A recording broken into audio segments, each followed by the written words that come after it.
guys, so you've probably noticed that over the past 2 months or so I've been doing a lot of gushing about fantasy on this channel because I've just been on a fantasy binge. I have been rediscovering my love of fantasy. It was my favourite genre as a child, and I love so many other genres now. I'm an eclectic reader, but whenever I go back to fantasy I do feel very comforted and at home, and it provides me escapism and adventures when I need it.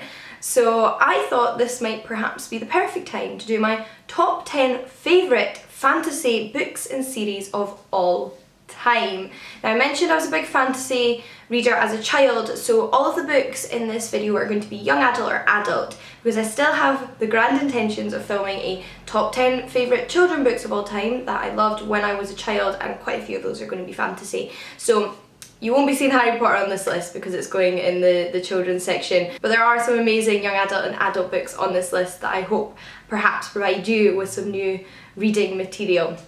But without further ado, let's get into the books. So these aren't in any particular order of my favourite to my least favourite in my top 10, but I thought I would start with a series that was one of my first introductions to adult fantasy. And I could really have done a video just on my top 10 favourite books in this series because it is, yes of course, Terry Pratchett's Discworld. So I filmed a whole video about Terry Pratchett's Discworld and how you can get into it if you want more details, but essentially Terry Pratchett wrote over 40 books set on this planet that he invented called the Discworld, which is a disc that rides on the back of 4 elephants that ride on the back of a giant turtle that travels through space, and the planet is littered with wizards and werewolves and pixies and lots of other interesting magical creatures, as well as ordinary folk and what they get up to. They are comedy books, so they are incredibly funny. They're full of puns. It's just, I feel like, impossible to not smile or laugh out loud when you're reading a Terry Pratchett book, and that's such a wonderful thing. But if I have to pick a favourite or a couple of favourites, I'd say my top 3 and books that I would say are all fantastic places to start are Going Postal, Equal Rights, and The Wee Free Men. So each of those books starts a series in itself, because you can read the Discworld books in whatever order you want, but there are series within the series that follow the same characters. So Equal Rights is sort of a standalone and sort of the beginning of a series, because it does introduce characters that then become central to a series of books afterwards, and it's all about the first female wizard in the Discworld. She is the 7th daughter of the 7th son, which means if she'd been a boy she was meant to be a wizard, but she's a girl, so she becomes a wizard anyway. So she goes to attend the Wizard University in the planet's capital. And it's absolutely wonderful. Going Postal is perhaps my all-time favourite. This one follows Moist von Litvig, who is an ex-con man and is enlisted by the patrician of the capital to revamp the post office, bring it back out of disrepair, and it's just brilliant. Sounds like a weird concept, but really, really fantastic. And lastly, The Wee Free Men is actually one of Terry Pratchett's young adult books set in the Discworld, and it follows Tiffany Aching, who is a young girl that discovers she's actually a witch and has to save her brother from the fairies with the help of these small pixies, which are called the Wee Free Men and are stereotypical little ginger, crazy Scottish warriors, but also little fairies. And they're just brilliant. I love all 3 of those books. But another old favourite but a goodie, and one that I have reread multiple times as well as having reread all of those books by Terry Pratchett, is The Inheritance Cycle by Christopher Paolini. So this series kicks off with Eragon and is a 4-part series, and they're nice big chunky books, so plenty to sink your teeth into.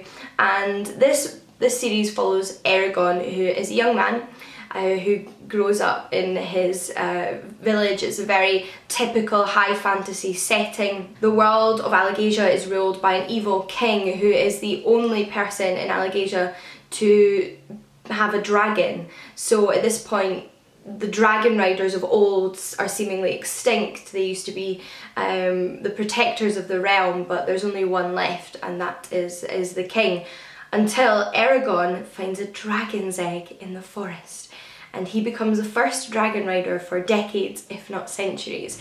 And it's about his journey of discovering himself, of dealing with tragedy, of making new friends, of becoming a part of the political upheaval of the land, and it's just wonderful. It's intricately woven, fantastic characters, some really fantastic female characters in high fantasy, which can sometimes be lacking, but there's some characters I really love in there, and Saphira, Eragon's dragon, is my favourite dragon of all time. She is the perfect dragon. Absolutely love this series. Whilst we're on the topic of dragons, I'm going to mention the Rainwild Chronicles by Robin Hobb.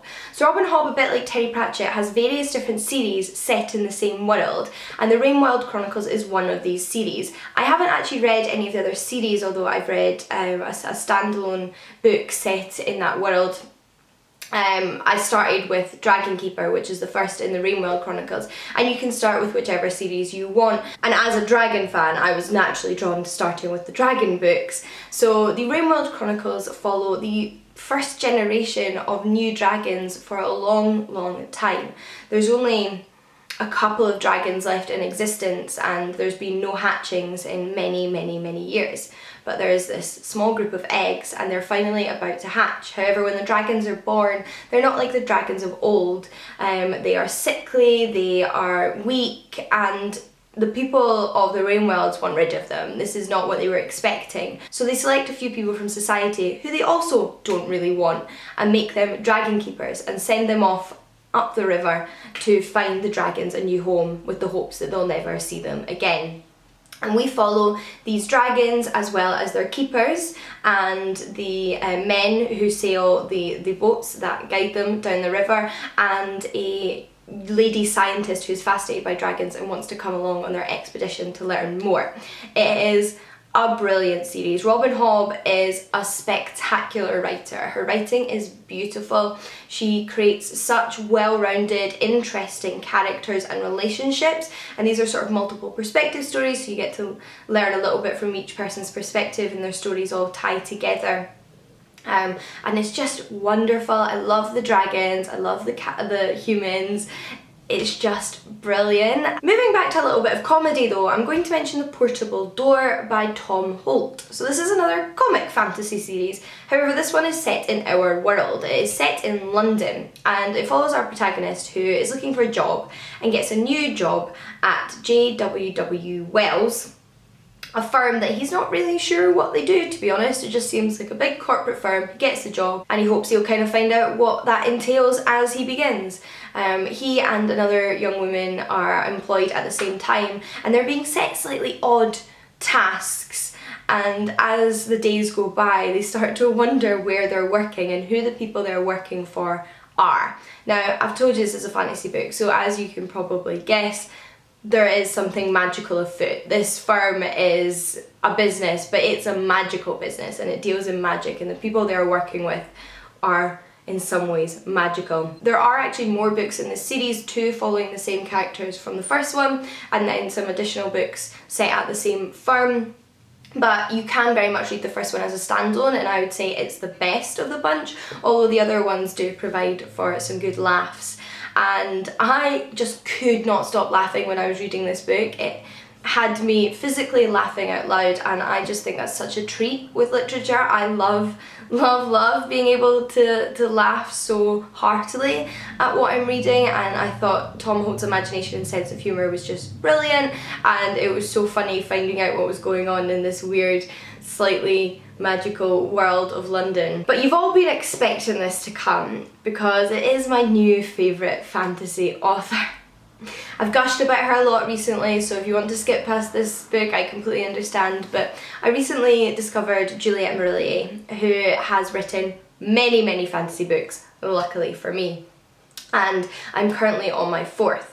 However, my favourite as of yet, and the ones that seem to be so highly praised by others as well, is her Seven Waters series. So this begins with Daughter of the Forest, and each subsequent book is set in the same world, either decades or a couple of years later, following different characters. So again, you could read the first one as a standalone, although I think if you read the first one, you will want to keep learning about this wonderful world and the relatives of the characters from the first book. So the first book is inspired by the folk tale of the Six Swan Brothers. It's set in medieval Ireland and it follows our protagonist, who is the 7th child of her parents with 6 older brothers. Her mother died when she was a baby and her father has just remarried. However, the woman he has remarried is not quite what she seems. She is in fact a sorceress and she puts a curse on her 6 brothers, which she has to undo. And then we follow her journey trying to undo this curse and everything else that comes along with it in the world. Now these are dark, these are gritty, real tragedy takes place in these books, but at the same time they are so beautifully written. They are slow paced but engaging, and you feel so immersed in the world and just love reading about the characters and what's happening with them and what's going to happen with them. And I could not put either book in the series I've read so far down. I needed to know what was going to happen. I felt so compelled by their stories and loved Juliet Marley's writing. So super impressed by the series.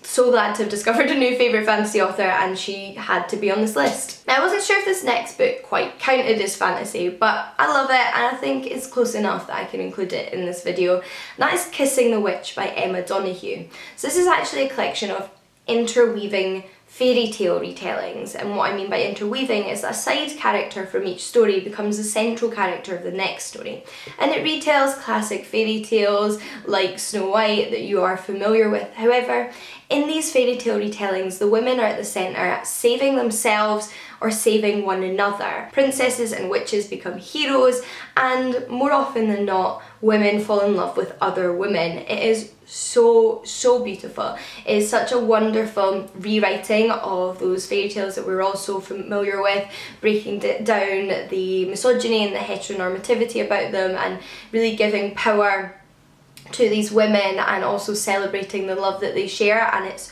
stunning. Emma Donoghue is a wonderful writer, and I think her skill really shows in this format. They're just stunning to read, and I adored this collection. It's one of my favourite short story collections of all time, and it was the first book I read by Emma Donoghue, subsequently making me fall in love with her writing as well. There is one more dragon book on this list though. I know you were thinking 2 dragon books doesn't seem like enough for you, Jean. You love dragons, well I do. And the next book is Tooth and Claw by Jo Walton. So Tooth and Claw is such a unique book. It's a standalone fantasy book, which I think is rare enough in itself, and it follows a cast entirely made up of dragons. So all of our characters in this story are dragons, and the narrative very closely resembles a piece of 1800s literature, perhaps a Jane Austen or an Anthony Trollope novel. We have a group of siblings whose father is dying, leaving the sisters with very little money and dependent on their male relatives as well as their eldest sister's husband, who is quite wealthy. One of their brothers is a minister and the other works in the city. And it's multiple perspective. We get to find out what's going on with all of those different characters from the family and what their lives entail. And there's a little bit more political intrigue and discussion of class than there is in, say, like a Jane Austen novel. But I think from the premise you can already see how it resembles a Jane Austen novel, that these women are so heavily reliant on, are they going to get married and find love, and that'll support them. And it's so wonderfully done. You think that that is going to be an odd concept. How is that going to work? But Jo Walton makes it work. She writes in this setting that really resembles the early 1800s. However, she makes it work for dragons. She really adjusts it so that it makes sense. And the way that this society works, although familiar to us, is definitely adapted to fit with these dragon characters. And I loved these characters. I felt so attached to them, even though there was no humans in their story really. There is some references to a perhaps human-like race, but they're kind of irrelevant to the overall plot, which I'm totally okay with, and I loved this concept. I think it was so unique. I wish there was more books set in this world. I wish it wasn't a standalone, but I'm not sure if that's going to happen, so for now I will just continue to love the original. The next series I want to mention, however, is the Gemma Doyle series by Libba Bray. I loved this series so much more than I was expecting to. I read it in 2017 and it's set in the late 1800s, following our protagonist Gemma Doyle, who has grown up in India with her family, but her mother has recently passed away, so she is sent to a all-girls boarding school in England, which is the first time she has ever lived in England before, and obviously she's having a very new experience of being at school with lots of other girls and learning about sort of the etiquette of being a young woman in England, of the upper classes. At the same time as that, however, she is also discovering that there is perhaps something a little bit more magical or paranormal in her life that she wasn't expecting. And like I mentioned, just loved this series. I completely fell in love with the characters and the story. I could not put it down. I read all 3 books back to back. And what I loved about this is I feel like it's a very much a feminist young adult fantasy series. It's so meaty, a lot happens. I like that it's slow and that I'm just gradually following this journey and hearing about everything that's going on and the detail. I love that. I know some people want a bit more action and a bit more fast pacing, but I love the slow pace of this, and I felt like so much of it was about how our characters were growing as people and their relationships with one another and making friends and kind of balancing everything that they had to balance at that age in that time period. It very much explores the way in which these young women are restricted by society, and the magical element of the plot kind of offers them an opportunity to explore themselves as women in a way that society does not allow them. It gives them freedom that they're not allowed in society, and they are able to grow as people, and it is so beautiful to watch and so intriguing, and I just thought it was so well done. I loved it. But I've got 2 more books for you. I've got a young adult series and an adult novel. So the young adult series is one I read when I was a teenager, and it was one of my favourite series as a teenager, so I really couldn't leave it off this list. I actually reread the first 10 or so books in the series. There's 14 last year, and just felt so comforted and welcomed back to that world. This is the Wicca or Sweet series by Kate Tiernan. These books follow our protagonist Morgan in a contemporary setting. She goes to high school in America and has a pretty ordinary life with her friends and the different cliques at school and her family and her sister. However, a new boy comes to the school in the first book called Cal, and he introduces Morgan and her friends to Wicca, the religion. But as Morgan quickly finds out, magic is real, and she has a real affinity for Wicca and witchcraft that she was not expecting to have, and it throws her whole life through a loop. Everything changes, her relationships with her family and her friends, her everyday life, and it's just wonderful to watch. I felt like these were such real, relatable characters. I love that combination of ordinary life, because you still heard about Morgan's ordinary struggles, like to be a good daughter and having grown up in a Christian household, how she now dealt with being Wicca and finding out about more about her family and her friends and falling in love and all of those really normal themes, but with the combination of this discovery of this witchcraft and her new power, and it's so wonderful. I love this series. Each book is very short and very quick, and I think you can now actually only really buy them in bind-ups of 3, which makes sense because they were very short when I read them. So you probably buy the first one in a bind-up of 3.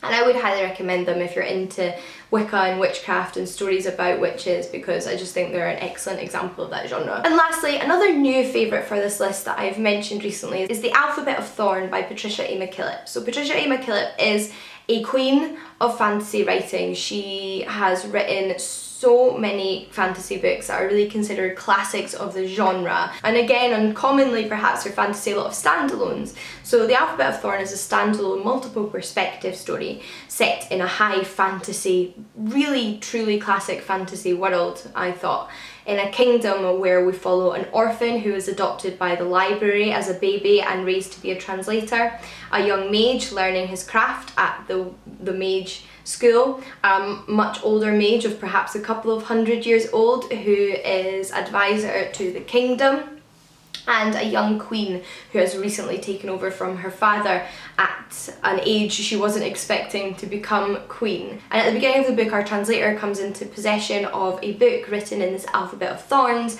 that nobody can translate except for her. and we're following all of these characters as their lives begin to intertwine, and the kingdom is in upheaval and dark things are afoot and they must figure out what's happening and whether they should trust one another, and it's just wonderful. It felt like fantasy in its truest form. It was so wonderful to read, so engaging. I loved, again, the characters and the plot. I just felt completely wrapped up in a truly magical world reading this book. I was so impressed. Patricia A. McKillip's writing is also stunning. She has a wonderful way with words and it is a real treat reading her prose. But those are my top 10 favourite fantasy books of all time as of July 2018. I wouldn't be surprised if this does change in the months and years to come, but for now these are my top 10 recommendations. So if you're looking for some new fantasy books to check out, I'd highly recommend everything on this list. And of course I would love to hear your recommendations for your favourite fantasy books in the comments down below. I'm always on the lookout for more fantastic fantasy, and I'd love to know if you've read any of the books I mentioned here so we can chat about them, whether you like them or not. I'm accepting to all opinions. But until next time guys, happy reading and I'll see you again soon. Bye!